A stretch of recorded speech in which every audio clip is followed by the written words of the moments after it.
لكل صاحب علامة تجارية مسجلة من حقه ان هو يقاضي او يقوم باتخاذ الاجراءات القانونية ضد اي حد بيعتدي على علامته التجارية، طبعا بشرط ان تكون العلامة التجارية بتاعته مسجلة. العميل المفروض يكون مسجل علامته التجارية.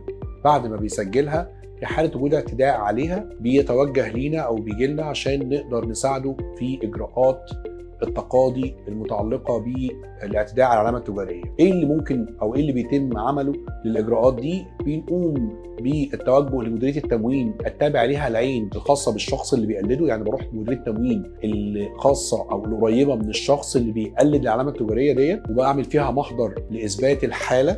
المحضر ده بيكون في بيانات العلامة التجارية المسجلة، بثبتها في المحضر لإثبات حالة الاعتداء وعمل محضر سحب عينة. بيقوم مأمور الضبط القضائي بيروح عند الشخص، بيتوجه لمكانه وإرسال هذه العينة لجهاز نقطة الاتصال. جهاز الاتصال ده هو الجهاز المعني بفحص شكاوي تقليد العلامات التجارية، اللي هو بيطلع تقرير إن العلامة التجارية الخاصة بالشركة الشاكية أو بالشاكي تتشابه أو لا تتشابه مع العلامة التجارية محل الشكوى أو مع العينة المسحوبة من العين الخاصة بالمشكو في حقه.